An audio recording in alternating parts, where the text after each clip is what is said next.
अऊज़ु बिल्लाहि मिनश्शैतानिर्रजीम बिस्मिल्लाहिर्रहमानिर्रहीम रब्बि इश्रह ली सदरी वयस्सिर ली अमरी वहलुल उक़दतम मिन लिसानी यफ़क़हू क़ौली रब्बि ज़िदनी इल्मा व अमला।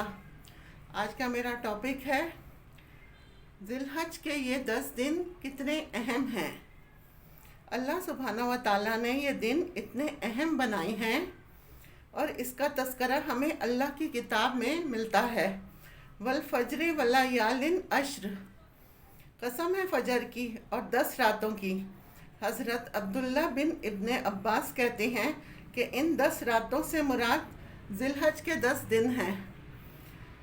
हज वाला महीना ज़िलहज, जिसमें हाजी हज करने के लिए पहुंचते हैं। मज़ीद डिस्कस करने से पहले इस वीडियो को लाइक करें, शहनाज मकसूद चैनल को सब्सक्राइब करें और बेल आइकन को ज़रूर क्लिक करें।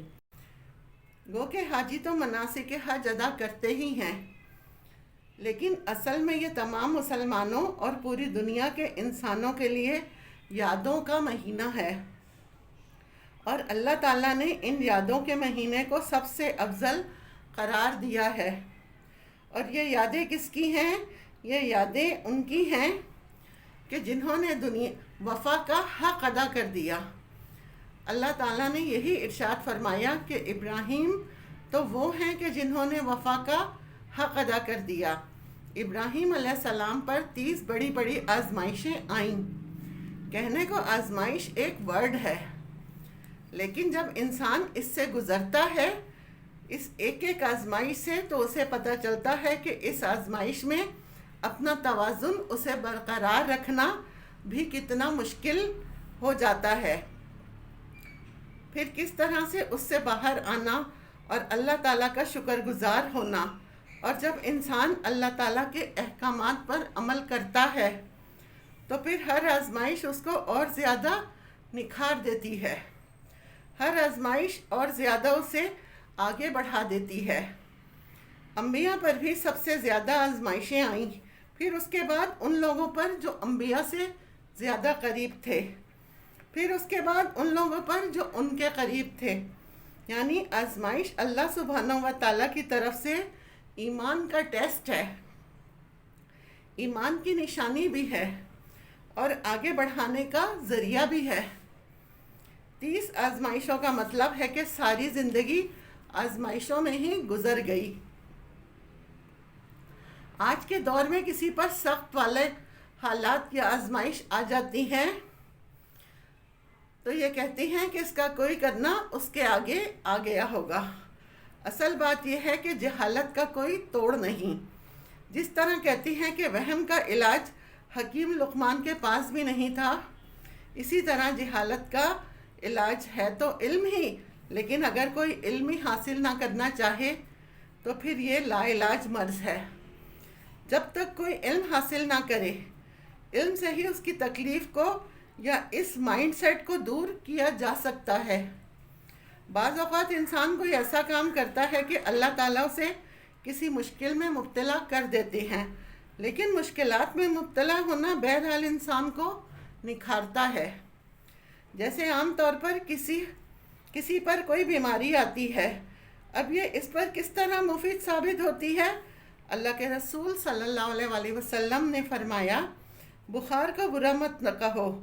आप सल्लल्लाहु अलैहि वसल्लम ने एक मर्तबा किसी मरीज़ की इयादत करते हुए एक स्टिक को तोड़ा और उसको झाड़ा। जब उसके पत्ते झड़ गए तो आप सल्लल्लाहु अलैहि वसल्लम ने फरमाया, जिस तरह ये पत्ते झड़ जाते हैं, बिल्कुल इसी तरह बुखार की वजह से इंसान के उससे गुनाह भी झड़ जाते हैं। तो आजमाइशें इंसान को पाक करने के लिए, आगे बढ़ाने के लिए आती हैं। इंसान पर जब आजमाइश आए और वो फिर भी अल्लाह को राज़ी रखे, उसके अहकामात पर चले, तो ये बहुत बड़ा अजर है। हज़रत इब्राहीम अलैहिस्सलाम पर 30 आजमाइशें आईं। अल्लाह ताला ने उन्हें अपना खलील बनाया, स्टेप बाय स्टेप उन्हें आगे बढ़ाया, फिर इस तरह से इतना बड़ा दर्जा अता किया। तो इब्राहीम अलैहिस्सलाम की आजमाइश तो बचपन ही से शुरू हो गई थी। जैसे ही उन्होंने बुत को तोड़ा था और बड़े बुत पर कुल्हाड़ा रखा था, اور پھر پورے معاشرے نے اور وقت کے بادشاہ نے یہ طے کیا تھا کہ انہیں آگ میں جلا ڈالے۔ ایک طرف آزمائش تھی تو دوسری طرف رہتی دنیا تک کے لیے کتنی بڑی نشانی اللہ نے بنا ڈالی۔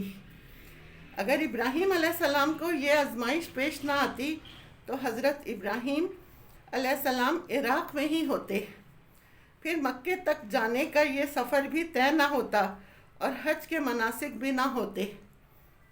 حج پر جانے کا سلسلہ مناسک، حج ادا کرنے کا سلسلہ، یادوں کا سلسلہ، عشرہ ذی الحج کا سلسلہ، یہ سب ایک آگ سے جڑا ہوا ہے۔ وہ آگ جس میں ابراہیم علیہ السلام کو جلانا تھا، اور وہ آگ ٹھنڈی ہو گئی تھی۔ اس آگ کے باعث اللہ تعالیٰ نے یہ ممکن بنایا کہ ابراہیم علیہ السلام وہاں سے نکلے اور نکل کر مصر تک پہنچے، اور مصر میں جا کر ایک اور آزمائش میں وہ مبتلا ہو گئے۔ ایک بادشاہ کے جال سے نکلے تھے تو دوسرے بادشاہ کے جال میں جا پھنسے۔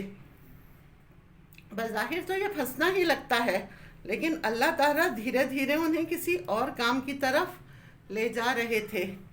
مصر کے بادشاہ نے جب سیدہ سارہ پر بری نظر رکھی تو اللہ سبحانہ و تعالیٰ نے کس طرح سیدہ ہاجرہ کا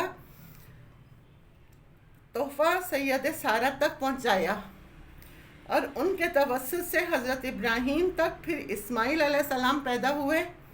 پھر سیدہ سارہ کا دل تھوڑا متاثر ہوا، پھر کس طرح سیدہ ہاجرہ کو